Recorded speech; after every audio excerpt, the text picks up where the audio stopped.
अच्छा, तो ये जो हमारा चैप्टर है स्टैंडर्ड कोस्टिंग, इसके बारे में एक से दो बातें मैं बता दूं कि एक तो ये F2 का बहुत बहुत मेजर टॉपिक है, पहली बात। ठीक है।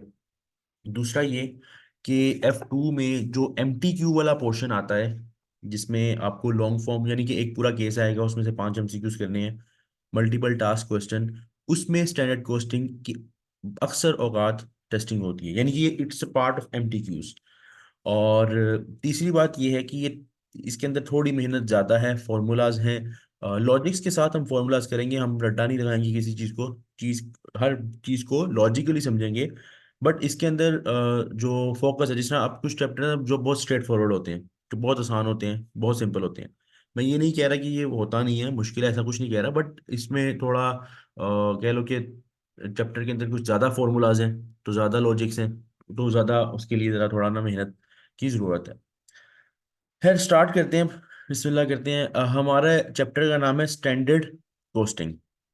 देखो, सबसे पहले स्टैंडर्ड कोस्टिंग समझने से पहले हम समझते हैं कि कोस्टिंग का मतलब तो ये होता है ना, कोस्टिंग का मतलब तो ये है कि हम जब प्रोडक्ट की यूनिट की कॉस्ट असाइन करने का जो तरीका होता है। बट स्टैंडर्ड कॉस्ट का अपना मतलब क्या है, स्टैंडर्ड कॉस्ट का अपना मतलब क्या है? असल में आप जो प्लान करते हो यूनिट कॉस्ट, यानी फॉर एग्जाम्पल, मैंने कहा कि यार अभी मैंने प्रोडक्ट बनाया नहीं है, क्योंकि अगर मैं प्रोडक्ट बना लूंगा, उस पे जो कॉस्ट आएगी वो तो एक्चुअल कॉस्ट होगी ना। अगर मैंने कोई प्लानिंग की है, प्लान के तहत मैंने प्रॉपर अपने यूनिट्स की कॉस्ट कुछ बनाई है कि यार इतने रुपए इस पे लगेंगे, 10 रुपए लगेंगे, 20 रुपए लगेंगे, ये जो मैंने प्लान किया है ना, ये मैंने जो प्लान किया है कि जो कॉस्ट पर यूनिट है किसी भी प्रोडक्ट या सर्विस की, ये है स्टैंडर्ड कॉस्ट। यानी प्लान्ड कॉस्ट, बजटेड कॉस्ट को भी स्टैंडर्ड कॉस्ट पर यूनिट कहते हैं। पर यूनिट में बेसिकली ये सेम होती है स्टैंडर्ड कॉस्ट। जिससे आपको पता चल जाए कि ये प्रोडक्ट बनना कितने में चाहिए। इंग्लिश में मैंने ऐसे डेफिनेशंस लिख दी हैं प्रॉपरली। देखो, planned unit cost of a product और सर्विस, ये है स्टैंडर्ड कॉस्ट, जो कि इंडिकेट करे व्हाट अ प्रोडक्ट और सर्विस शुड कॉस्ट। अच्छा, यहां लिखा है कि जितना उस पे पैसे लगने चाहिए, मतलब स्टैंडर्ड का मतलब है जितने पैसे लगने चाहिए। ठीक है। स्टैंडर्ड एक्चुअल नहीं है। ठीक है। अच्छा, अब स्टैंडर्ड कॉस्ट का मतलब क्या, अभी मैंने 2 मिनट पहले बताया कि जितने पैसे लगने चाहिए, यानी आप अपने आप को टारगेट असाइन कर रहे हो कि इतने पैसे लगने चाहिए। अज्यूम करो मैं एक प्रोडक्ट बना रहा हूँ, मोबाइल। मैं एक प्रोडक्ट बना रहा हूँ, मोबाइल। अब जो मोबाइल मैं बना रहा हूँ, वो एक स्टैंडर्ड के तहत बना रहा हूँ। जो मोबाइल मैं बना रहा हूँ वो एक स्टैंडर्ड, एक मैं प्रॉपर सोच के बना रहा हूँ ना, इतने रुपए लगने इस मोबाइल पे, इतने रुपए लगने इस मोबाइल पे। तो ये जो मैंने सोच के बना, जो मैंने सोचा है, ये जो मैंने सोचा कि कितने रुपए का मोबाइल बनना चाहिए, कितने रुपए का पैसा मैंने लगाना है उसकी मटेरियल पे, लेबर पे, एक्सपेंस पे, ये क्या है? ये स्टैंडर्ड कॉस्ट है। अच्छा, अब स्टैंडर्ड का मतलब आपने अपने आप को एक टारगेट असाइन किया। स्टैंडर्ड का मतलब क्या है कि आपने अपने आप को एक टारगेट असाइन किया। अब टारगेट असाइन कर, अगर आप स्टैंडर्ड देखो, अगर आप अपने आप को टारगेट असाइन कर रहे हो, मैंने स्टैंडर्ड कोस्टिंग में क्या बताया कि आपने अपने आप को प्रोडक्ट बनाने के लिए या किसी भी लिहाज से टारगेट असाइन किया, किसी भी लिहाज से टारगेट असाइन किया। तो उस लिहाज से अगर मैं बात करूं, तो टारगेट जब होता है किसी भी चीज में, तो तीन चीजें आती हैं। टारगेट जब होता है, क्योंकि अब F2 का पेपर थ्योरेटिकली बहुत ज्यादा टेस्ट हो रहा है। F2 का पेपर पिछले 2-3 अटेम्प्ट से थ्योरेटिकली, कभी कभार मेरे ऐसे भी स्टूडेंट्स हैं जिनको 100% पेपर, यानी 90% पेपर थ्योरेटिकल आ गया, कैलकुलेशन से ताल्लुक ही नहीं है पेपर का। तो जब तक आपकी तरफ से प्रॉपरली मतलब मेहनत नहीं होगी, आपकी प्रॉपर लॉजिक्स पक्की नहीं होगी, पेपर पास करना मुश्किल हो जाएगा। पेपर पास करना मुश्किल हो जाएगा। ठीक है। तो अब टारगेट क्या है? देखो, टारगेट का किसी ना, जब आपके पास स्टैंडर्ड है, तो उसका मतलब आपने अपने आप को क्या असाइन किया? टारगेट। और जहां टारगेट होता है वहां ये तीन चीजें मस्ट होती हैं। जहां टारगेट होता है वहां ये तीन चीजें मस्ट होती हैं। सबसे पहली चीज, proper planning. Proper planning, target का मतलब यही है कि आपने अपने आप को प्रॉपर प्लानिंग के प्रोसीजर में रखा हुआ है। आपको पता है कि प्लान किस तरह करना है चीजों को। जैसे फॉर एग्जांपल, मैं टारगेट बेस पे प्रोडक्शन कर रहा हूँ, टारगेट बेस पे मटेरियल की कॉस्ट लगा रहा हूँ। मुझे पता है कि भाई इतने किलो माल है, इतने किलो माल इतने रुपए में बनेगा, इतने किलो माल इतने रुपए में बनेगा। तो कल को मुझे अगर प्रोडक्शन करनी है, मुझसे कोई पूछे यार कि इतने किलो माल मंगवाना है, क्या इसका आप बता सकते हो कितने पैसे लगेंगे? तो चूंकि मुझे पहले ही पता है, मैं उसको इन प्रैक्टिस मैंने रखा हुआ है, मैं स्टैंडर्ड कॉस्टिंग फॉलो करता हूँ, टारगेट्स प्रॉपर बनाता हूँ। तो प्लानिंग पहली चीज, मेरी अचीव हो जाती है, ये पर्पस अचीव हो जाता है। दूसरा, कंट्रोलिंग पर्पस। कंट्रोलिंग पर्पस किस अचीव होता है? देखो, जब आप अपने आप को टारगेट असाइन करते हो तो ऑब्वियसली आपने अपने ऊपर कंट्रोल लगाया हुआ है, आपने अपने ऊपर कंट्रोल लगाया हुआ है कि मैं अपने प्लान के मुताबिक चीजें करूं। मैंने प्लान किया कि 1 लाख रुपए मैं लगाऊंगा, 50,000 यूनिट्स बनाऊंगा, एज्यूम करो। 1 लाख रुपए लगा, 1 लाख रुपए मैं लगाऊंगा, पैसा लगाऊंगा और 50,000 यूनिट्स बनाऊंगा। अब मैंने टारगेट असाइन कर दिया, इसका मतलब मैंने अपने ऊपर कंट्रोल लगाया हुआ कि मेरी कॉस्ट 50,000 से ऊपर ना जाए। तो जब कंट्रोलिंग होती है तो ऑब्वियसली बिजनेस स्ट्रांग होता है। और तीसरा, मोटिवेशन। देखो, जब आप टारगेट बेस्ड काम कर रहे होते हो ना, और आपके काम जब अचीव होते हैं, आपके काम जब अचीव होते हैं तो आपको मोटिवेशन आती है, आपको मोटिवेशन आती है। तो टारगेट होने से, स्टैंडर्ड कॉस्ट के होने से बिजनेस में ये तीन चीजें आती है कि प्लानिंग, कंट्रोलिंग और मोटिवेशन, ये तीनों स्ट्रांग हो जाती हैं। ये पॉइंट आपकी अपडेटेड बुक में, जो अपडेटेड बुक जो मैंने आप लोगों को में भी दी हुई है, जो ACCA की किताब है, उसमें ये लिखे हुए हैं पॉइंट्स, और जो इंपॉर्टेंट है आपसे थ्योरेटिकली टेस्ट किए जा सकते हैं। अच्छा, अब स्टैंडर्ड कॉस्ट के बारे में मैंने बताया, वो पैसा, वो खर्चा जो आपने प्लान किया, जो खर्चा जो आपने प्लान किया, कोई भी प्रोडक्ट या सर्विस पे लगे जो आपने प्लान किया हुआ है। यहाँ पे दो टर्म्स हैं, उसके बाद उसके अंदर मैं एक पॉइंट बताने लगूँ, ये पॉइंट अब मैं बताने लगूँ। अब हम बेसिकली स्टैंडर्ड कॉस्टिंग और इन चीजों की तरफ जाने लगे हैं, लेकिन उससे पहले दो चार बजट, एक्चुअल रिजल्ट्स और स्टैंडर्ड, इस पे हम प्रॉपरली फर्क समझेंगे। अच्छा, एज्यूम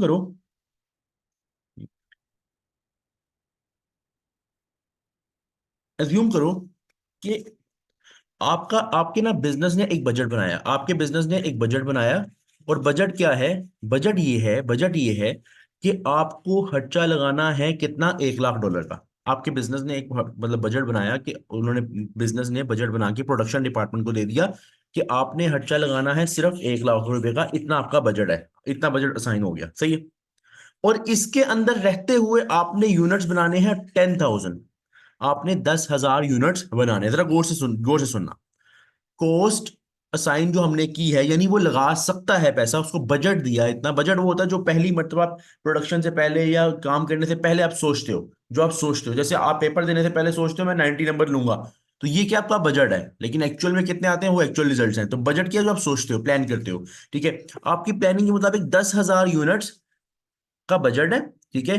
और 1 लाख रुपए उसकी, 100,000 is the cost, 100,000 is the cost. Actual क्या हुआ? महीने का ये बजट था, जरा गौर से सुनना। महीने का बजट था, महीना गुजरा, हमने बुलाया प्रोडक्शन मैनेजर को, हमने कहा बताओ भाई, बताओ तुमने कितने यूनिट्स बनाए। उसने कहा मैंने 14,000 यूनिट्स बनाए हैं। अच्छा, कॉस्ट कितनी लगाई? 1,32,000। अब मुझे एक बात बताओ, इसने अच्छा परफॉर्म किया, बुरा परफॉर्म किया? ये जो बजट और एक्चुअल में मैंने जो कंपैरिजन किया, फॉर एग्जांपल मैनेजर, यहाँ पे अज्यूम करो, मैनेजर ने देखा कि हमने तो उसको बजट दिया था 1 लाख रुपए का। मैनेजर ने देखा कि हमने तो उसको बजट दिया था 1 लाख रुपए का, इसने 1,32,000 रुपए लगा दिए, 32,000 रुपए ज्यादा लगा दिए, 32,000 रुपए, जरा सोचो, ज्यादा लगा दिए। मैनेजर ने उसको निकाल दिया, मैनेजर ने कहा तुम निकलो, तुमसे कॉस्ट कंट्रोल नहीं होती, तुम निकलो यहाँ से। मुझे बताओ, क्या ये मैनेजर का डिसीजन ठीक है कि वो उसको निकाल रहा है यहाँ से? बताओ, यस या नो, बताओ, यस या नो। क्या उसका क्या उसका डिसीजन ठीक है?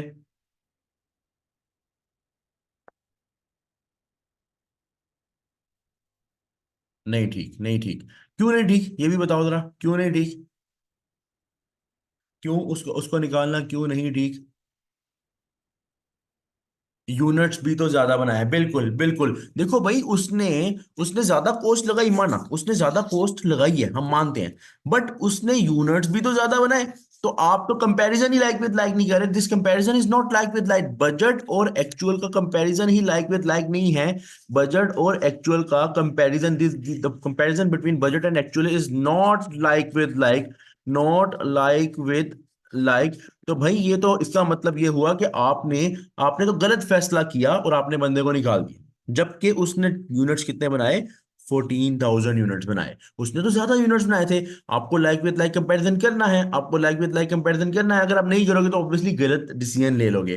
तो यहाँ पे एक्चुअल में आता है स्टैंडर्ड, यहाँ पे एक्चुअल में आता है स्टैंडर्ड। असल में स्टैंडर्ड और बजट में फर्क मैं बताने जा रहा हूं। अब तुम लोगों को क्लियर होगा कि स्टैंडर्ड और बजट में फर्क क्या है। बजट वो होता है जो आप सबसे पहले जो आप सबसे पहले सोच लेते हो, अभी आपको कुछ नहीं पता, अभी आपको कुछ नहीं पता कि कितने यूनिट्स बनेंगे, क्या हिसाब होगा, कुछ नहीं पता। बजट वो है जो आपने सोच लिया, जो आपने सोचा है इस तरह इतने पैसे लगाएंगे, इतने यूनिट्स बनाएंगे। जैसे आपने बजट ऊपर ऊपर वाले ही मैंने ये रिपीट किया है, आपने बजट बनाया कि $1 लाख लगाएंगे, $100,000 विद यूनिट्स ऑफ 10,000 यूनिट्स। आपने ये सोच लिया कि इतना बजट होगा, लेकिन एक्चुअल में तो भैया आपने 14,000 यूनिट्स बनाए। इधर देखो जरा, इधर देखो, ऊपर वाले लिखे, मैंने दोबारा रिपीट किया उसको। 14,000 यूनिट्स बनाए, तो 10,000 का जो बजट है उसको एक्चुअल रिजल्ट ऑफ 14,000 के साथ कंपैरिजन नहीं किया जा सकता।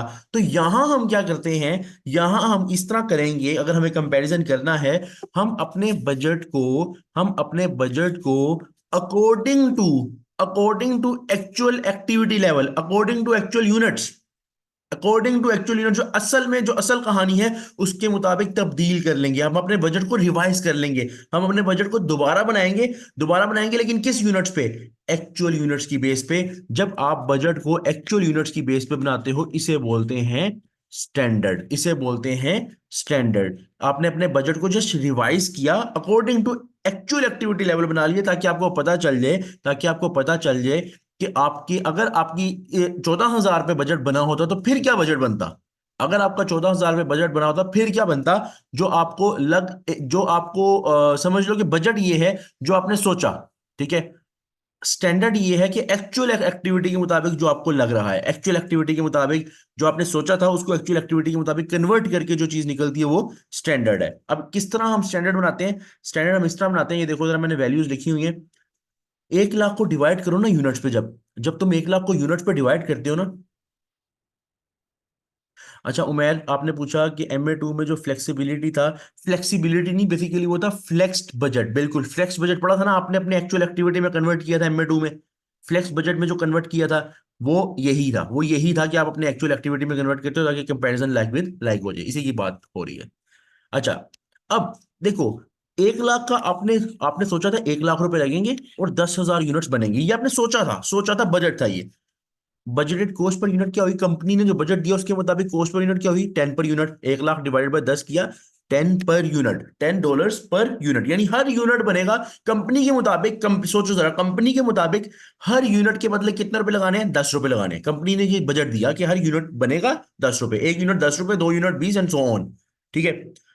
जो कॉस्ट पर यूनिट है ना, उसमें बजट और स्टैंडर्ड सेम होता है। ये देखो ना, बजटेड कॉस्ट पर यूनिट भी 10 है और स्टैंडर्ड कॉस्ट पर यूनिट भी सेम है। ये देखो, ये दोनों हमेशा सेम होंगे, लेकिन पर यूनिट में तो ये सेम होंगे, लेकिन एक टोटल में ये सेम नहीं होंगे, क्योंकि अब हम इसको कन्वर्ट करने जा रहे हैं स्टैंडर्ड कॉस्ट पर यूनिट या बजटेड कॉस्ट पर यूनिट, दोनों एक है पर यूनिट में। इसको हम कन्वर्ट करने जा रहे हैं according to actual activity level, actual units कितने हैं? 14,000। अब हमने यहाँ देखना है 14,000 के मुताबिक कितने पैसे लगेंगे। तो भाई कंपनी ने तुम्हें अलाउ किया कि एक यूनिट के बदले 10,000, सॉरी, एक यूनिट के बदले 10 रुपए, एक यूनिट के बदले $10 लगाने हैं। 14,000 यूनिट्स अगर बनाओगे तो कितनी स्टैंडर्ड कॉस्ट आएगी बताओ? कितनी स्टैंडर्ड कॉस्ट आएगी, सब बताओ, चैट में बताओ, सब चैट में। कितनी स्टैंडर्ड कॉस्ट आएगी अगर 14,000 यूनिट्स बनते हैं और 10 रुपए तुम्हें बजट असाइन किया गया है पर यूनिट कंपनी की तरफ से? 1,40,000, 1,40,000, 1,40,000, गॉड गॉड गॉड, 1,40,000। अब तुमने क्या किया अपने, अभी तक तुम बजट के अंदर ही हो, तुम बजट में ही हो, बस तुमने एक चीज ये की कि अपने बजट को कन्वर्ट कर लिया according to activity level, according to actual activity level, according to actual units, तुमने अपने इस बजट को कन्वर्ट कर लिया। हाँ, अब ये बजट कन्वर्टेड है according to actual activity level, और तुम्हारे एक्चुअल यूनिट भी 14,000 है, तुम्हारे एक्चुअल यूनिट भी 14,000 है। इस साइड पे देखो, एक्चुअल साइड पे तुम्हारे एक्चुअल यूनिट भी 14,000 है। अब तुम कंपैरिजन करो तो this is something like with like comparison. अब देखो ना, अब देखो, अब तुम कंपनी के मुताबिक जो हमारा स्टैंडर्ड था उसके मुताबिक तुम्हारे पैसे लगने चाहिए थे 1,40,000। स्टैंडर्ड के मुताबिक तुम्हारे पैसे लगने चाहिए थे 1,40,000, तुमने लगाए 1,32,000। तो भाई ये अच्छी परफॉर्मेंस है, but the thing is that you have to compare standard with actual results, not the budget with actual results, because budget and actual is not a like with like comparison. The comparison between both is not like with like. So तुमको हमेशा standard और actual के दरमियान comparison करना है। अच्छा, मुझे एक बात बताओ यहाँ पे कि स्टैंडर्ड कॉस्ट और बजटेड कॉस्ट पर यूनिट में सेम होती है, बात ठीक है या गलत है? यस या नो? स्टैंडर्ड कॉस्ट और बजटेड कॉस्ट पर यूनिट में सेम होती है, बताओ। ये बात ठीक है या गलत है? ठीक है, तो मैं क्या लिखूंगा, this both are same in cost per unit. ये याद रखना, स्टैंडर्ड और बजट पर यूनिट में सेम है, but they are different in total. They are different in total. Total जो इनका होगा, जैसे स्टैंडर्ड कॉस्ट टोटल में देखो और बजटेड कॉस्ट टोटल में देखो, ये डिफरेंट होगा। लेकिन हम बजटेड कॉस्ट और बजटेड यूनिट से एक बजटेड कॉस्ट पर यूनिट लेते हैं, वो स्टैंडर्ड कॉस्ट पर यूनिट ही होता है। लेकिन एक्चुअल एक्टिविटी के मुताबिक जब उसको कन्वर्ट करते हैं तो हमारे पास वो बजट आ जाता है जो स्टैंडर्ड के मुताबिक होता है। थोड़ा सा उर्दू में, अगर थोड़ा इसको उर्दू में तो मैं एक एग्जांपल से समझाऊं, कि जो तुम सोचते हो वो होता है बजट। ठीक है। फिर जो तुम्हें एक्चुअल एक्टिविटी के मुताबिक लग रहा होता है वो होता है स्टैंडर्ड। और जो एक्चुअल में तुम्हारे साथ हो जाता है वो होते हैं एक्चुअल रिजल्ट्स। जैसे जैसे बड़ी एक मजे की एग्जांपल है, तुमने जब पढ़ना शुरू किया, अभी तुमने पढ़ना शुरू नहीं किया था, अभी तुमने पढ़ना शुरू नहीं किया था एक सब्जेक्ट के लिए, फॉर एग्जाम्पल एफएमए की बात कर लो, तुमने सोचा मैं लूंगा 90 नंबर, अभी तुमने पढ़ना नहीं स्टार्ट किया, तुमने पढ़ना स्टार्ट नहीं किया, तुमने सोचा मैं लूंगा 90 नंबर। ठीक है। ये तुम्हारा क्या है, बजट। पेपर से एक दिन पहले जब तुमने अपनी असल हालत देखी, जब तुमने अपनी असल हालत देखी पेपर से शाम, पिछली शाम तुमने जब असल असल हालत देखी, अब तुम्हें लग रहा है नहीं यार, कि मैंने तुमसे पूछा कितने आएंगे, तुमने कहा यार लग रहा है जो मेरे हालात हैं उसके मुताबिक मुझे लग रहा है मेरे को 70 60 70 नंबर आएंगे। अब जो तुमने सोचा था 90 नंबर, और जो तुम्हें लग रहा है ये बजट और स्टैंडर्ड में ये फर्क है। और अगले दिन एक्चुअल में तुम, मतलब मजाक करूं, तुम पास हो गए, जब फॉर एग्जाम्पल तुम्हारे 80 नंबर आ गए, ठीक है, वो है एक्चुअल रिजल्ट। एक्चुअल रिजल्ट जो तुम एट लास्ट रिजल्ट लेके आओगे। तो ये फर्क है, जो तुम्हें लग रहा है और जो तुमने सोचा, इनमें फर्क है। और उसके बाद एक्चुअल, जो एक्चुअल परफॉर्मेंस तुम्हारी है। बताओ, इन तीनों में फर्क समझ आया? इन तीनों में डिफरेंस समझ आ गया, बजट, एक्चुअल और स्टैंडर्ड में? यहां तक क्लियर है?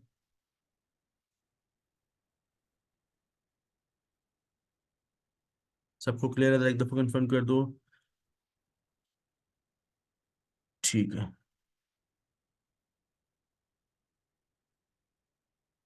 अच्छा, अब नेक्स्ट पॉइंट।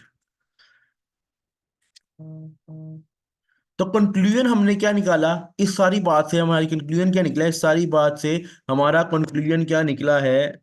एक मिनट यार, उमर साहब, वो-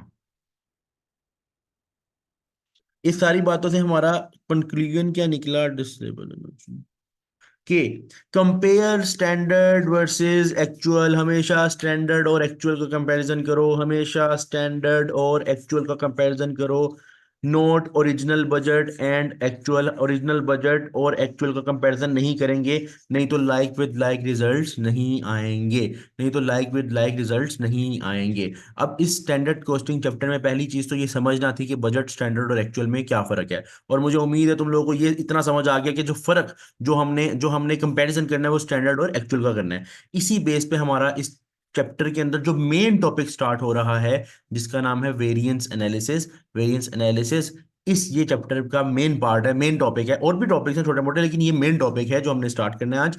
और आज इंशाल्लाह हम कोशिश करेंगे कि इसके जो एक दो वेरिएंसेस जितने हैं वो उसको कंप्लीट कर लें। आज हम जो है ना बेसिकली बेस अपनी स्ट्रॉन्ग करेंगे, और कैलकुलेशन भी करेंगे ऑब्वियसली। कल बाकी स्टैंडर्ड्स करेंगे, जितने आज कर लेंगे वेरिएंस एनालिसिस के टॉपिक्स उतने आज, बाकी कल।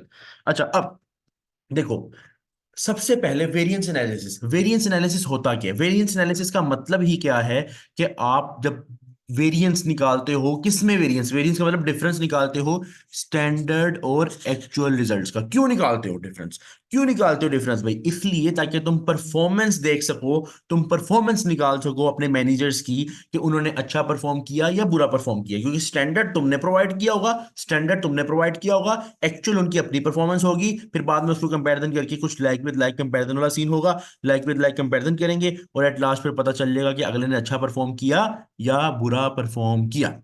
अच्छा, सबसे पहला यहाँ पे जो वेरिएंस स्टार्ट हो रहा है, बेसिकली हम यहाँ पे मुख्तलिफ स्टैंडर्ड और एक्चुअल में कंपैरिजन करेंगे, लेकिन मुख्तलिफ यहाँ पे हमने पांच किस्म के स्टैंडर्ड पढ़ने हैं, पांच किस्म के स्टैंडर्ड पढ़ने हैं। कौन कौन से? सबसे पहले हम पढ़ेंगे मटेरियल के कुछ वेरिएंसेस। मटेरियल के, यानी मटेरियल से रिलेटेड, ठीक है। उसके बाद हम पढ़ेंगे लेबर से रिलेटेड कुछ वेरिएंसेस, सही है। मतलब मटेरियल के अंदर मुख्तलिफ होंगे, आगे फिर लेबर के पढ़ेंगे। फिर हम पढ़ेंगे वेरिएबल ओवरहेड्स के वेरिएंसेस। फिर हम पढ़ेंगे फिक्स ओवरहेड्स के वेरिएंसेस। और फिर हम पढ़ेंगे सेल्स के वेरिएंसेस। ये पांचों के हमने वेरिएंस एनालिसिस करना है। वेरिएंस एनालिसिस क्या है? स्टैंडर्ड और एक्चुअल का कंपैरिजन, स्टैंडर्ड और एक्चुअल का कंपैरिजन सबके लिहाज से करेंगे। लेकिन सबसे पहले हम स्टार्ट करने जा रहे हैं material cost variance. Material cost variance यानी मटेरियल से रिलेटेड वेरिएंसेस। अच्छा, अब एक बात हमेशा याद रखना, स्टैंड वेरिएंस एनालिसिस करने के लिए, मतलब वेरिएंस निकालने के लिए, फर्क स्टैंडर्ड और एक्चुअल में निकालने के लिए, हमारे सवालों को करने के लिए, किसी भी लिहाज से, चाहे वो मटेरियल का वेरिएंस है, चाहे वो लेबर का है, चाहे वो ओवरहेड का है, या चाहे वो सेल्स का है, किसी का भी वेरिएंस निकालने से पहले एक चीज का पता होना चाहिए कि हमें एक स्टैंडर्ड फॉर्मूला बनाना आना चाहिए। स्टैंडर्ड कोस्ट का फॉर्मूला बनाना आना चाहिए। स्टैंडर्ड कोस्ट का फॉर्मूला हर हर कोस्ट के हिसाब से अलहदा होगा। यानी मटेरियल की अगर वेरिएंस करें तो अलहदा होगा, लेबर में अलहदा होगा। ये मैं सिखाता हूँ कैसे बनाएंगे, कैसे पहले स्टैंडर्ड फॉर्मूला कैसे बनाएंगे। और ये आपने हर सवाल में पहले बना लेना है, क्योंकि ये जो फॉर्मूला होगा इसका डाटा आपके सवाल में गिवन होगा ऑलरेडी। अभी मैं सवाल करवाऊंगा, आप देखना वो गिवन होगा। तो आपने उसको यूज करते हुए पहले ये फॉर्मूला बना लेना है, फिर सवाल करना है, नहीं तो गलत हो जाएगा। नहीं तो गलत हो जाएगा। तो देखो, first of all we will make a proper standard cost formula. और वो फॉर्मूला क्या है? देखो, मटेरियल के हिसाब से बताने लगूं, स्टैंडर्ड क्वांटिटी पर यूनिट। सोचो, स्टैंडर्ड क्वांटिटी पर यूनिट का मतलब ये है कि जो आपने सोचा कि इतनी क्वांटिटी लगेगी एक यूनिट बनाते हुए। एज्यूम कर लेते हैं यहाँ पे कि जैसे आपने सोचा कि एक यूनिट बनाने पे लगेंगे 10 किलो। चलो इसको थोड़ा मजीद प्रैक्टिकल कर लेते हैं। मैं टेबल्स बनाता हूँ, ठीक है। मैं कारपेंटर हूँ और मेरी मैं टेबल्स वगैरह बनाता हूँ, ठीक है। मैंने टेबल्स बनाए। एक यूनिट में मुझे पता है 10 किलो की लकड़ी लगनी है। मुझे पता है एक एक यूनिट पे एक टेबल बनाने के लिए 10 किलो की लकड़ी लगनी है। लेकिन ये मैंने सोचा हुआ स्टैंडर्ड है, तो ये स्टैंडर्ड क्वांटिटी पर यूनिट ये चीज है। अगर हम इसको स्टैंडर्ड क्वांटिटी पर यूनिट को मल्टीप्लाई कर दें स्टैंडर्ड प्राइस पर क्वांटिटी, यानी हमें कितने की लकड़ी पड़ी, फॉर एग्जांपल हमें हमें लकड़ी पड़ी $5 के हिसाब से, $5 पर केजी के हिसाब से, $5 पर केजी के हिसाब से। तो मुझे एक यूनिट पे कितने की लकड़ी लगानी है? सोचो दोबारा। 10 केजी लगना है एक यूनिट पे, और 1 केजी मुझे मिल रहा है $5 का। तो एक यूनिट पे लगने वाली पूरी कॉस्ट, मटेरियल की कॉस्ट, यहाँ चूंकि मटेरियल है तो मैं कॉस्ट पर यूनिट अगर लिखा हो तो इसका मतलब स्टैंडर्ड कॉस्ट पर यूनिट है। जो कॉस्ट पर यूनिट है वो कितनी मेरी आ जाएगी? $50 पर यूनिट। अच्छा, अब यहां पे बड़े गौर से समझना, ये जो 5 पर केजी है ना, ये उस क्वांटिटी का रेट है। उस उस क्वांटिटी का रेट है, उस क्वांटिटी का पर यूनिट का रेट है, यानी कि पर केजी का रेट है, ठीक है। और एक यूनिट यानी पूरा टेबल बनाने के लिए 10 किलो चाहिए। 10 किलो चाहिए, तो हर केजी के बदले $5 लगेंगे, तो टोटल 10 किलो लगना है, तो $50 लग गए। अब ये स्टैंडर्ड फॉर्मूला तुमको ये रटा होना चाहिए, रटा होना चाहिए इन सेंस कि तुम्हें ये लॉजिक से पता होना चाहिए कि standard quantity per unit multiply standard price per quantity is equal to standard cost per unit. Labour के अंदर अलहदा फॉर्मूला है, हर किसी का अपना फॉर्मूला है, लेकिन रिलेट करेगा, इतना रिलेट करेगा तुम्हें समझ आ जाएगा। इजी सीन है। जैसे फॉर एग्जांपल यहाँ लिखा हुआ है, प्रोडक्ट ए रिक्वायर्स 3 पर केजी, प्रोडक्ट ए रिक्वायर्स 3 पर केजी, $3 ऑफ रॉ मटेरियल। वो कह रहे हैं कि जो प्रोडक्ट ए है उस पे जो लगता है ना रॉ मटेरियल, वो $3 का मिलता है पर केजी, और 10 केजीज रिक्वायर्ड है to produce it, to for producing it. तो यहाँ पे स्टैंडर्ड कॉस्ट क्या बनेगा? हम कहेंगे स्टैंडर्ड क्वांटिटी पर यूनिट,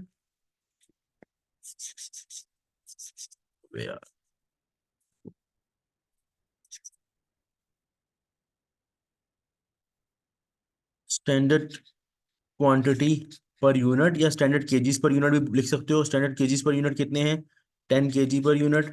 एक यूनिट पे ये देखो 10 किलो लगते हैं, ये लिखा हुआ 10 kilo R use, multiply standard price per quantity.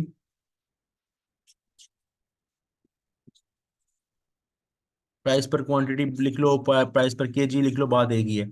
Multiply $3। तो मेरे पास एक यूनिट पे लगने वाली स्टैंडर्ड कॉस्ट आ जाएगी, एक यूनिट पे लगने वाली स्टैंडर्ड कॉस्ट आ जाएगी per unit is equal to $30। तो हर सवाल में आपको इस तरह बनाना है, इस तरह बना लेना है, उसके बाद सवाल स्टार्ट करना है, उसके बाद सवाल स्टार्ट करना है। ठीक है, यहाँ तक क्लियर है सबको?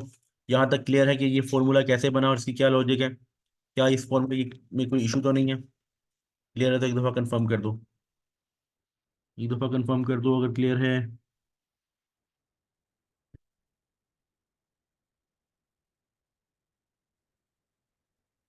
अच्छा, अब जरा गौर से देखो, अब हम जाने लगे हैं, अब हम करने लगे हैं मटेरियल के वेरिएंसेस, अब हम स्टार्ट करने लगे हैं मटेरियल के कॉस्ट वेरिएंसेस। हम स्टार्ट करने लगे हैं मटेरियल के कॉस्ट वेरिएंसेस। सबसे पहले हमारे पास है मटेरियल का टोटल वेरिएंस।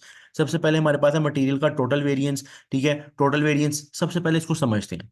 मटेरियल का टोटल वेरिएंस बताता क्या है, इसका मतलब क्या है, पहले इस चीज को समझते हैं, फिर कैलकुलेशन की तरफ जाते हैं। मटेरियल का टोटल वेरिएंस ये बताता है कि कितने पैसे लगने चाहिए थे, how much cost to be incurred versus actual cost, versus actual में कितने लगे। अच्छा, मटेरियल का टोटल वेरिएंस ये बताता है कि कितने पैसे लगने चाहिए थे मटेरियल के, मटेरियल के टोटल कितने पैसे लगने चाहिए थे, और एक्चुअल में कितने लगे, और एक्चुअल में कितने लगे। अब ये कैसे पता चल सकता है, सिंपल, आप स्टैंडर्ड, क्योंकि आपको पता है वेरिएंस क्या है, स्टैंडर्ड वर्सेस एक्चुअल, क्योंकि आपको पता है वेरिएंस क्या है, यहां मैंने लिखा हुआ है स्टैंडर्ड वर्सेस एक्चुअल। तो भाई हम यहाँ पे स्टैंडर्ड और एक्चुअल का कंपैरिजन कर सकते हैं, स्टैंडर्ड और एक्चुअल का कंपैरिजन कर सकते हैं। तो पहले मैंने स्टैंडर्ड लिखा हुआ है ऊपर, पहले मैं स्टैंडर्ड लिखूंगा, फिर एक्चुअल, और दोनों का कंपैरिजन कर देंगे। जैसे इसका फॉर्मूला क्या है, स्टैंडर्ड निकालने का फॉर्मूला, एक्चुअल प्रोडक्शन यूनिट्स। देखो मैं इस उसी सूरत में मैं उसी सूरत में निकाल सकता हूं स्टैंडर्ड कॉस्ट, जब मुझे पता चले कि मैंने यूनिट्स कितने बनाने हैं, जब मुझे पता चले कि मैंने यूनिट्स कितने बनाने हैं, तो वही actual production units multiply standard. अच्छा, ये मैंने स्टैंडर्ड किया कि कुछ लिखना है, कुछ लिखना है, लेकिन वो मैंने आपसे पूछना है, वो मैंने आपसे पूछना है। आपके सामने ये फॉर्मूला है ना, ये वाला जो मैंने लिखा है पूरा ऊपर, ये जिसको मैंने ब्रैकेट से, ये मुझे बताओ यहां पर क्या चीज यूज होगी, standard quantity per unit use होगी। अगर मैंने यहाँ पे स्टैंडर्ड कॉस्ट निकालनी है, अगर मैंने यहाँ पे टोटल स्टैंडर्ड कॉस्ट निकालनी है, तो मैं यहाँ एक्चुअल प्रोडक्शन यूनिट्स के साथ, दोबारा सुन लो, अगर मैंने यहाँ पे स्टैंडर्ड कॉस्ट निकालनी है, तो मुझे एक्चुअल प्रोडक्शन यूनिट्स के साथ क्या चीज मल्टीप्लाई करनी है, standard quantity per unit, standard price per quantity, या स्टैंडर्ड कॉस्ट पर यूनिट, ताकि मुझे किसी तरह पता चल जाए कि टोटल स्टैंडर्ड क्या चीज मैं मल्टीप्लाई करूंगा स्टैंडर्ड में, क्योंकि मैंने कहा था ना, हर हर किसी चीज से मैं फॉर्मूला लगाऊंगा वहां पे। सब बताओ, सब बताओ।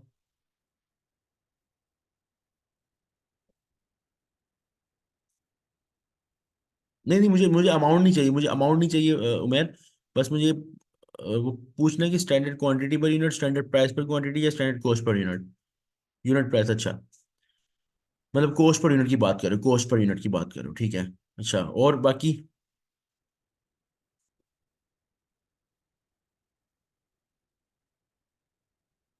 अच्छा, यहाँ पे सबसे बड़ी कंफ्यूजन स्टूडेंट्स को, सबसे बड़ी कंफ्यूजन यहीं पे हो जाती है कि वो यहाँ पे समझ ही नहीं पाते कि हमें यहाँ पे क्या चीज मल्टीप्लाई करनी है, क्या चीज मल्टीप्लाई करनी है। सिंपल, आपने जब भी जिंदगी का यह असूल है, कोई भी चीज जब मल्टीप्लाई करनी है, तो साथ देख लेना कि रिलेशन क्या बन रहा है साथ वाली चीज से, रिलेशन क्या बन रहा है। भाई यहाँ पे क्या लिखा हुआ है, एक्चुअल प्रोडक्शन यूनिट्स या केजीज, भाई इतना बड़ा प्रोडक्शन यूनिट्स लिखा हुआ है, यूनिट्स के साथ केजी की प्राइस मल्टीप्लाई हो सकती है, यस या नो। यूनिट्स के साथ केजीस की प्राइस प्राइस मल्टीप्लाई हो सकती है, प्राइस पर केजी मल्टीप्लाई हो सकती है, प्राइस पर क्वांटिटी मल्टीप्लाई हो सकती है। बताओ, यूनिट्स के साथ कभी भी मैं मल्टीप्लाई कर सकता हूं प्राइस पर केजी या प्राइस पर क्वांटिटी? नहीं कर सकता, नहीं कर सकता कभी भी मैं ये, क्योंकि प्राइस पर यूनिट नहीं है, ये प्राइस पर क्वांटिटी है, ये प्राइस पर क्वांटिटी है। जबकि मैंने फॉर्मूला स्टार्ट किया यूनिट से, जब यूनिट्स के साथ यूनिट्स की प्राइस मल्टीप्लाई होगी ना, यूनिट्स की कॉस्ट मल्टी, कॉस्ट या प्राइस यहाँ पे एक ही मतलब है, यहाँ पे कॉस्ट या प्राइस एक ही मतलब है। ये जो स्टैंडर्ड प्राइस पर क्वांटिटी है, ये एक्चुअली प्राइस है रॉ मटेरियल की, रॉ मटेरियल यानी केजीज की, जितने भी केजीज है उसकी प्राइस है। और ये प्राइस या कॉस्ट है यूनिट की। जब मैंने यहाँ पे यूनिट लिखा, तो मल्टीप्लाई कॉस्ट भी कौन सी होगी, यूनिट, तो यहाँ पे standard cost per unit use होगी, standard cost per unit use होगी। मुझे बताओ, क्लियर हुआ यहाँ तक? सब बताओ, क्लियर है कि मैंने स्टैंडर्ड कॉस्ट पर यूनिट क्यों यूज की है, स्टैंडर्ड प्राइस पर क्वांटिटी क्यों नहीं यूज की? क्लियर है यहाँ तक सबको? कंफर्म कर दो।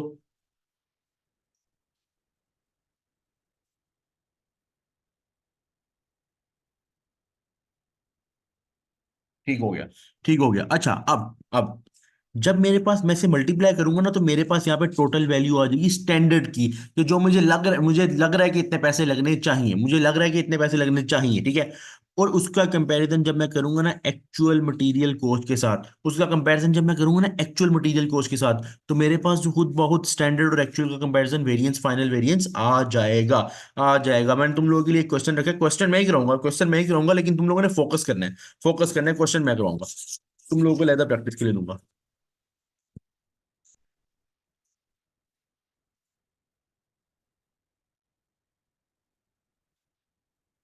ये देखो, ये देखो, the following information relates to production of x.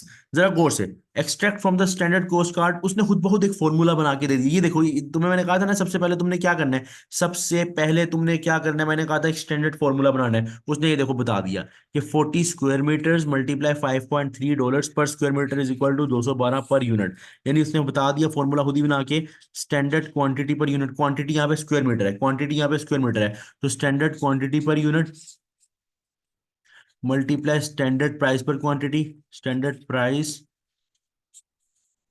पर quantity is equal to standard cost per unit. अब स्टैंडर्ड क्वांटिटी पर यूनिट उसने क्या किया, उसने कहा कि हमारा ये स्टैंडर्ड है, खुद उसने स्टैंडर्ड बताया है, और इसी तरह अमूमन सवालों में खुद ही बताएगा, लेकिन तुमको उसको पहले ही एक्सट्रैक्ट कर लेना है, साइड पे लिख लेना है ताकि गलत ना हो।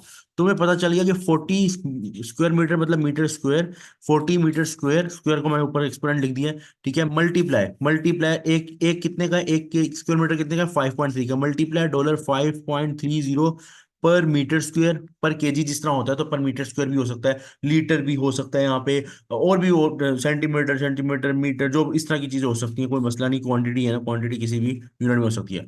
और एक यूनिट की कितनी कॉस्ट बन रही है, $212 पर यूनिट। पर यूनिट, अब यहाँ पे कंफ्यूज नहीं होना, क्योंकि पर यूनिट की कॉस्ट और है, पर मीटर स्क्वायर की कॉस्ट और है, और 40 मीटर स्क्वायर टोटल आपके लगने हैं। अब बाकी पढ़ लेते हैं। Actual results for the direct material cost, actual result दे रहा है। एक्चुअल रिजल्ट में सबसे पहले उसने बताया 1000 यूनिट्स वर प्रोड्यूस्ड। उसने आपको सबसे पहले क्या दिए, प्रोडक्शन यूनिट्स दे दिए, कि कितने यूनिट्स बने, प्रोडक्शन यूनिट्स कितने बने, 1000 यूनिट्स बने, 1000 यूनिट्स टोटल हमने बनाए। आगे क्या बता रहा है, and 39,000 square metres of material, of 39,000 square metre use हुए। क्वांटिटी कितनी यूज हुई, क्वांटिटी कितनी यूज हुई, 39,000, बेटा बेटा, 39,000 स्क्वायर मीटर की क्वांटिटी यूज हुई, ठीक है। 39,000 स्क्वायर मीटर की क्वांटिटी यूज हुई, यहाँ मैं लिख रहा हूँ मीटर स्क्वायर, जिसका मैंने ऊपर लिखा था। और कह रहा है 2,10,600 तुम्हारे पैसे लगे। जो अमाउंट लगी है तुम्हारी एक्चुअल में, वो 2,10,600 की अमाउंट लगी, 2,10,600 की तुम्हारी अमाउंट लगी, 2,10,600 की तुम्हारी अमाउंट लगी। अब हमने ये सवाल हमारे सामने आ गया, मैं इसको थोड़ा कॉपी पेस्ट करके ऊपर ले जाता हूँ। ये सारा डाटा मैंने लिख दिया, ठीक है, इसको मैं कॉपी पेस्ट कर रहा हूँ और मैं इसको ऊपर लेके जा रहा हूँ। मैं इसको यहाँ लिख देता हूँ।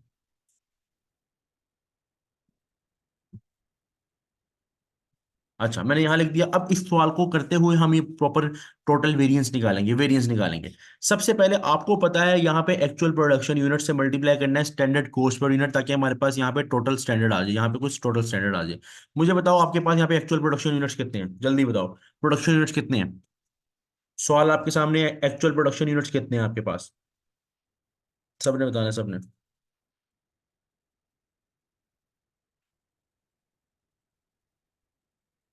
यूनिट्स कितने बन रहे हैं, यूनिट्स कितने बन रहे हैं हमारे एक्चुअल रिजल्ट्स के मुताबिक, हमारे यूनिट्स कितने बन रहे हैं, 1000 बन रहे हैं, 1000 बन रहे हैं, बिल्कुल 1000 बन रहे हैं। यहाँ पे कंफ्यूज नहीं होना। 39,000 को स्टूडेंट ये भी गलती कर देते हैं, 39,000 यूज कर लेते हैं, ये क्वांटिटी है, यूनिट्स नहीं है, यूनिट्स बन रहे हैं 1000। तो 1000 units multiply standard cost per unit, ये तुम्हारे सामने है। कौन सी वैल्यू यूज करेंगे, बताओ कौन सी वैल्यू यूज करेंगे, स्टैंडर्ड तुम्हारे सामने है, कौन सी वैल्यू यूज करेंगे ताकि हम लोग स्टैंडर्ड कॉस्ट पर यूनिट लिख सकें।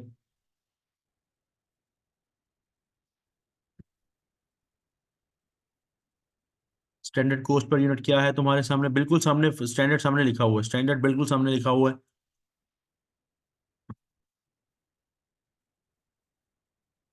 212, 212 ये स्टैंडर्ड लिखा हुआ है ना, ये देखो 212 का स्टैंडर्ड, ये per unit cost, per unit standard दिया हुआ है कि इतने रुपए लगेंगे, $212। इसको मल्टीप्लाई करते हैं तो ये हमारे पास स्टैंडर्ड आ जाएगा 2,12,000, 2,12,000, 2,12,000। भाई ये तो है स्टैंडर्ड, ये है स्टैंडर्ड, ये है जो तुम्हें लग रहा है इतने पैसे लगने चाहिए थे, इतने पैसे स्टैंडर्ड के मुताबिक लगने चाहिए थे, लेकिन तुमने कितने लगाए, तुमने कितने लगाए, जरा बताओ, सवाल तुम्हारे सामने, बताओ कितने लगाए तुमने एक्चुअल में। एक्चुअल में तुमने कितने लगाए जरा बता दो।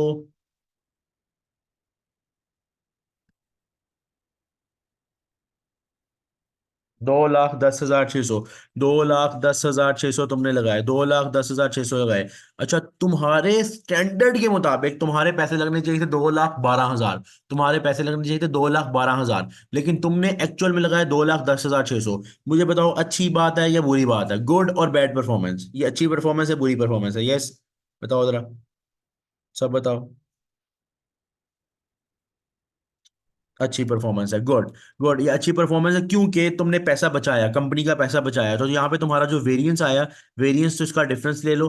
वेरिएंस निकालने के लिए इसका डिफरेंस ले लो, ठीक है। और डिफरेंस जो भी होगा वो फेवरेबल होगा, तो तुम यहाँ पे फेवरेबल लिखोगे। अगर ये आता बुरा आता तो हम लिखते एडवर्स, एडवर्स, ADV, एडवर्स लिखते। अभी फेवरेबल है। फर्क देख लो कितना है, फर्क देख लो कितना है ये आ जाएगा। 1,400 का डिफरेंस आ रहा है। 1,400 का फेवरेबल आ रहा है, 1,400 का फेवरेबल आ रहा है। तो 1,400, जरा देख लो, यही आ रहा है।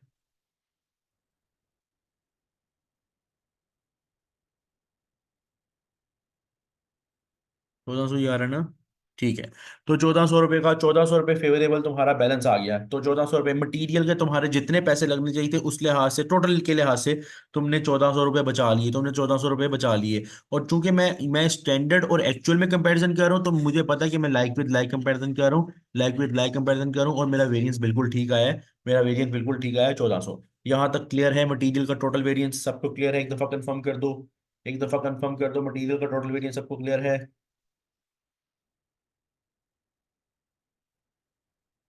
एक दफा सब कंफर्म कर दो।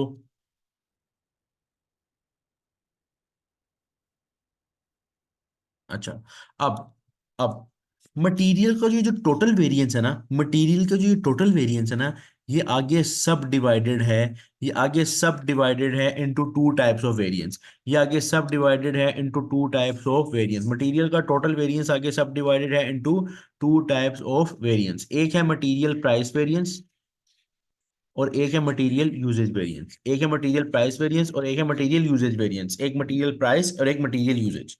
अच्छा, ये क्यों आगे सब डिवाइडेड है? ताकि हम क्लियरली इमेज देख सकें। एक था टोटल वेरिएंस, कितने पैसे लगने चाहिए थे, कितने लगे, टोटल ने बता दिया। प्राइस वेरिएंस और यूजेज वेरिएंस थोड़ा मजीद डिटेल में हमें बताएगा। क्या बताएगा? वो ये बताएगा, मटेरियल प्राइस वेरिएंस हमें ये बताएगा कि खरीदते वक्त यानी जब तुम खरीद रहे हो, तुम कुछ परचेज कर रहे हो, मटेरियल परचेज कर रहे हो, परचेजिंग के वक्त तुमने कितना पैसा बचाया। जरा गौर से सुन लो। प्राइस वेरिएंस बताएगा कि खरीदने के वक्त तुमने कितना पैसा बचाया। कभी कभार होता है ना कि आपको पता है कि यार ये चीज इतने रुपए की मिलनी है, ठीक है, तो आप उससे डिस्काउंट वगैरह ये इसलिए हासिल करके थोड़े पैसे बचा लेते हो। ठीक है, तो यहाँ पे ये बात हो रही है कि खरीदते वक्त। और मटेरियल यूजेज वेरिएंस बताएगा कि प्रोडक्शन में यूज होते वक्त मटेरियल का, जब माल यूज हो रहा है, रॉ मटेरियल यूज हो रहा है, उस वक्त तुमने कितना पैसा बचाया। टोटल वेरिएंस ने ओवरऑल टोटल बताया कि तुमने टोटल मटेरियल पे कितना पैसा बचाया। इसी के अंदर आ रहा है प्राइस और यूजेज वेरिएंस। यानी इसका मतलब पता है क्या है? कि प्राइस और यूजेज वेरिएंस को जब तुम ऐड करोगे तो खुद ब खुद टोटल वेरिएंस ही आएगा। खुद ब खुद टोटल वेरिएंस ही आएगा। मैंने सब डिवाइड कर दिया टोटल वेरिएंस को into price and usages. Price बताएगा खरीदते वक्त कितना पैसा बचाया, और यूजेज बताएगा कि मटेरियल को यूज करते वक्त, मटेरियल को जब प्रोडक्शन हो रही थी उस वक्त यूजेज में काफी लोग कुछ जाया भी तो करते हैं मटेरियल। अगर जाया करोगे तो यूजेज वेरिएंस एडवर्स आ जाएगा। अगर बचाओगे, माल बचाओगे, जितना माल बचाओगे उतने पैसे बचेंगे, जितना पैसे बचेंगे उतना फेवरेबल बैलेंस आएगा। तो अब हम दो फॉर्मूलाज करने जा रहे हैं, एक मटेरियल प्राइस वेरिएंस का और एक मटेरियल यूजेज वेरिएंस का। ठीक है, हिम्मत हारनी नहीं है, सबने जरा मोटिवेट रहना है, मोटिवेट रहना है। ठीक है, टॉपिक इंटरेस्टिंग है, लेकिन ये है कि हिम्मत थोड़ी भी डाउन हुई ना तो ये मिक्स हो जाएगा। मैं नहीं चाह रहा किसी का मिक्स हो। जो फोकस पूरा रखना है, फोकस पूरा रखना है तुम लोगों ने। देखो, मटेरियल प्राइस वेरिएंस पे जाने लगो, ये उसी की सब डिवीजन है। तुम लोगों ने इसको कोई अलहदा नहीं समझना, ये उसी की सब डिवीजन है। टोटल जो हमने ऊपर कैलकुलेट किया उसी की सब डिवीजन है ये। मटेरियल प्राइस वेरिएंस क्या बताता है? मटेरियल प्राइस वेरिएंस क्या बताता है, इस पे जाने लगे, इस पॉइंट पे जाने लगे। देखो, मटेरियल प्राइस वेरिएंस ये बताता है कि खरीदते वक्त तुमने कितना पैसा बचाया। इसका फॉर्मूला क्या है? मुझे सिंपल एक बात बताओ, सिंपल एक बात बताओ, तुम खरीदते क्या हो, यूनिट्स या क्वांटिटी? बताओ, यूनिट्स खरीदते हो या क्वांटिटी खरीदते हो? यानी मेरा मतलब ये है, यूनिट्स खरीदते हो या केजी खरीदते हो जब खरीदने जाते हो? जब माल खरीदते हो तो क्या फिनिश गुड खरीदते हो या रॉ मटेरियल खरीदते हो? सब बताओ। केजी से खरीदते हैं, क्वांटिटी खरीदते हैं। माल कभी भी तुम लोग फिनिश गुड की सूरत में नहीं खरीदते, रॉ मटेरियल खरीदते हो, फिनिश गुड में कन्वर्ट करते हो। अब तुम खरीदते क्वांटिटी हो, तो यहाँ इसका जो स्टैंडर्ड है, प्राइस का जो स्टैंडर्ड है वो स्टार्ट भी फिर क्वांटिटी से ही होगा। प्राइस का जो स्टैंडर्ड है वो स्टार्ट भी फिर क्वांटिटी से होगा। अभी मैं अगला फॉर्मूला करने लगा वेरिएंस निकालने का। तो इसका फॉर्मूला है एक्चुअल क्वांटिटी परचेज्ड। क्योंकि यहाँ पे हमने परचेज इसलिए क्योंकि यहाँ पे हमने प्राइस वेरिएंस निकालना है, और प्राइस वेरिएंस का मतलब कि तुमने खरीदते वक्त कितना पैसा बचाया। तो इसको स्टार्ट कहाँ से होगा, actual quantity purchased. Actual quantity purchased, जितनी क्वांटिटी तुमने परचेज की है। अच्छा, मल्टीप्लाई। तुम्हारे सामने मैंने ये रख रहा हूँ पूरा फॉर्मूला, ताकि तुम लोगों को बता सको मुझे एक पॉइंट।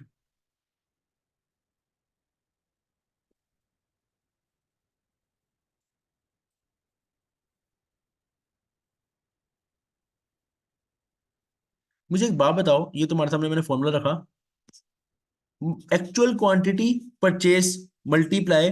जब क्वांटिटी परचेज है, इसके साथ मैं मल्टीप्लाई क्या करूंगा, इसके साथ मैं मल्टीप्लाई करूंगा standard cost per unit, standard quantity per unit, या स्टैंडर्ड प्राइस पर क्वांटिटी, ताकि मेरे पास मुझे पता चले स्टैंडर्ड को स्टैंडर्ड कितना पैसा बन रहा है, स्टैंडर्ड के हिसाब से क्या वैल्यू आ रही है। मुझे जरा बताओ, स्टैंडर्ड एक्चुअल क्वांटिटी परचेज के साथ मैं तीनों में से कौन सी चीज मल्टीप्लाई कर सकता हूँ तुम लोगों के ख्याल में।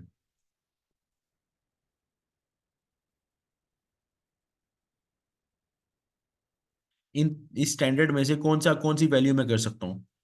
स्टैंडर्ड प्राइस पर क्वांटिटी, या स्टैंडर्ड कॉस्ट पर यूनिट कर सकता हूँ, या स्टैंडर्ड क्वांटिटी पर यूनिट करूंगा, ताकि मेरे पास टोटल वैल्यू आ जाए, वैल्यू निकालने के लिए।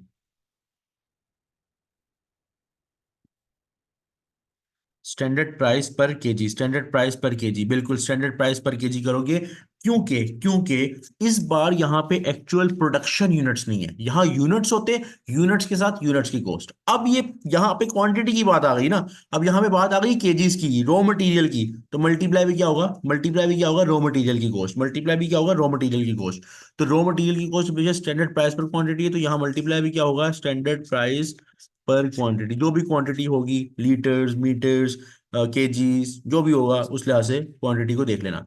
अच्छा, ये जब तुम करोगे तो तुम्हारे पास स्टैंडर्ड आ जाएगा कि तुमको कितने पैसे में माल खरीदना चाहिए था, और उसका कंपैरिजन हम कर देंगे एक्चुअल मटेरियल कॉस्ट के साथ, एक्चुअल मटेरियल कॉस्ट के साथ। मैं यही क्वेश्चन ला रहा हूँ क्योंकि हमारा यही क्वेश्चन यूज होगा, कोई अलहदा से क्वेश्चन नहीं, इसी क्वेश्चन में से हम निकालेंगे सब कुछ।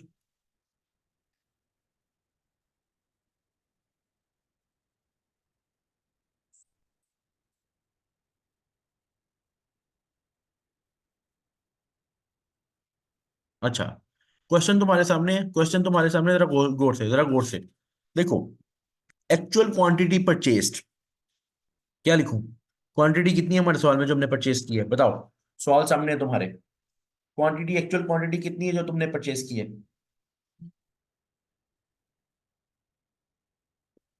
3900। जीरो अपने अपने थे, हाँ शुरू में 39,000 है वैसे ये, ठीक है। 39,000, ठीक है। तो 39,000 क्वांटिटी है, 39,000 क्वांटिटी है जो परचेज की है। तो हम यहाँ लिखेंगे एक्चुअल क्वांटिटी परचेज 39,000, और इसके साथ मल्टीप्लाई भी, फिर कॉस्ट पर यूनिट नहीं करनी, यहाँ पे मल्टीप्लाई भी क्वांटिटी का रेट करना है। और क्वांटिटी का रेट क्या आपके पास, जरा बताओ, क्वांटिटी का रेट क्या है आपके पास, क्वांटिटी के रेट क्या है, मतलब पर मीटर स्क्वायर रेट क्या है। सामने स्टैंडर्ड गिवन है, उसमें से निकलेगा सब कुछ। सामने जो स्टैंडर्ड फॉर्मूला गिवन है उसी में से निकलेगा सब कुछ। बिल्कुल, ये है 5.3 पर मीटर स्क्वायर, 5.3 पर मीटर स्क्वायर, 5.3 पर मीटर स्क्वायर। ये इसका रेट है, ये इसका रेट है पर केजी। 5.30 पर मीटर स्क्वायर, पर मीटर स्क्वायर। एक मिनट को यार, ये बोल रही है, वेट अ मिनट यार, वेट अ मिनट।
अच्छा यार, तो कंटिन्यू करते हैं।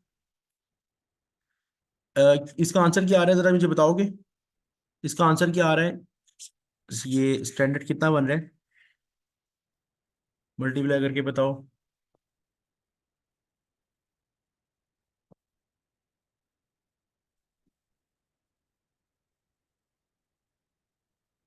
मल्टीप्लाई करके बताओ, स्टैंडर्ड स्टैंडर्ड क्या आ रही है, स्टैंडर्ड प्राइस क्या आ रही है?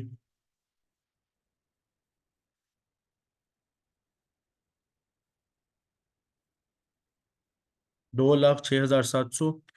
2,06,700। अच्छा, अब 2,06,700 हमारा आ रहा है प्राइस का वेरिएंस। 2,06,700 हमारा आ रहा है price, sorry standard price variance कह रहा हूँ। स्टैंडर्ड प्राइस आ रही 2,06,700। मतलब इतने का हमें माल खरीदना चाहिए था। इतने का माल हमें खरीदना चाहिए था, 2,06,700 का माल हमें खरीदना चाहिए था, जो स्टैंडर्ड हमें कंपनी की तरफ से गिवन था कि साढ़े 5.3 का 1 मीटर स्क्वायर मिल रहा था। और हमने जो एक्चुअल क्वांटिटी खरीदी है वो 39,000 है। उसके मुताबिक हमें 2,06,700 का माल खरीदना चाहिए था। लेकिन हमने एक्चुअल में कितने का खरीदा? हमने एक्चुअल में कितने का खरीदा 2,10,600। 2,10,600 का एक्चुअल में माल खरीदा। 2,10,600 का एक्चुअल में माल खरीदा। मुझे बताओ, सब अच्छी बात है या बुरी बात है? गुड परफॉर्मेंस और बैड परफॉर्मेंस?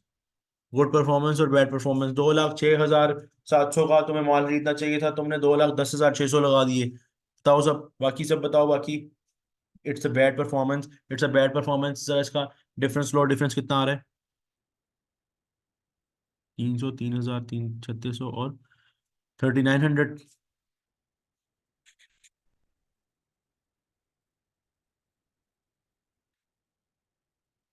3,900, लेकिन this time the variance is not favorable. This time the variance is adverse. This time the variance is adverse। 3,900, 3,900 से adverse है, 3,900 से adverse आया आपका प्राइस का वेरिएंस, आपका प्राइस का वेरिएंस। यहाँ तक क्लियर है सबको? यहाँ तक क्लियर है? एक मरतबा तो यस लिख दो। ये वेरिएंस क्लियर है, जरा सबको बता दो एक मरतबा सब।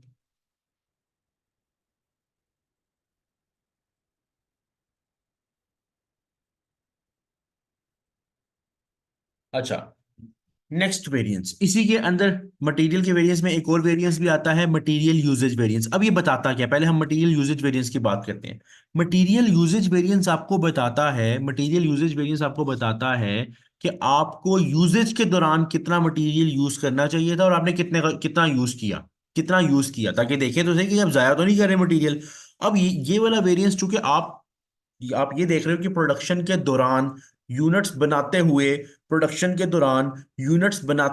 आपने आपने आपको कितना मटेरियल यूज करना चाहिए था और कितना यूज किया। तो इसलिए इसका फॉर्मूला आपका एक्चुअल प्रोडक्शन यूनिट से स्टार्ट होता है, ताकि देखे तो सही कि हर यूनिट पे क्वांटिटी कितनी लगनी चाहिए थी, हर यूनिट पे क्वांटिटी कितनी लगनी चाहिए थी। ये यूजेज वेरिएंस में हमने देखना है।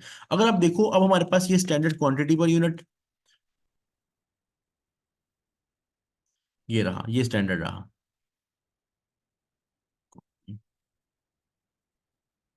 आप लोग मुझे बता सकते हो, ये आपके सामने पास यहाँ पे स्टैंडर्ड फॉर्मूला भी गिवन है। यहाँ मैं किस चीज को मल्टीप्लाई करूंगा, स्टैंडर्ड क्या चीज से मल्टीप्लाई करूंगा ताकि मेरे पास स्टैंडर्ड क्वांटिटी आ जाए? बताओ, एक्चुअल प्रोडक्शन यूनिट्स के साथ मैं क्या मल्टीप्लाई करूंगा यहाँ पे कि मेरे पास स्टैंडर्ड क्वांटिटी आ जाए? बताओ, तीनों वैल्यूज में से, इन तीनों वैल्यूज में से मैं क्या यूज करूंगा?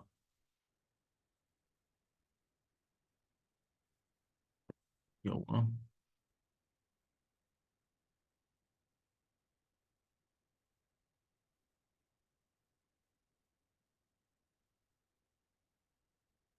Standard standard cost per unit use करूंगा तो कॉस्ट आ जाएगी टोटल।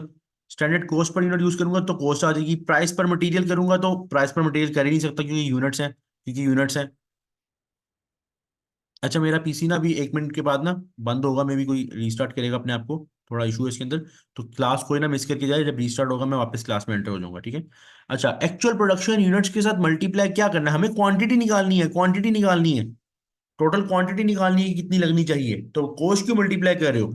ये दोनों कोस्ट तो मल्टीप्लाई हो ही नहीं सकती इसके साथ, क्वांटिटी थोड़ी आएगी कोस्ट मल्टीप्लाई होके। अगर आप यूनिट्स के साथ कोई भी क्वांटिटी या प्राइस मल्टीप्लाई करोगे तो क्वांटिटी थोड़ी आएगी आंसर में, तो कोस्ट आ जाएगी, वैल्यू आ जाएगी। हमें पता करना है यूजेज वेरिएंस।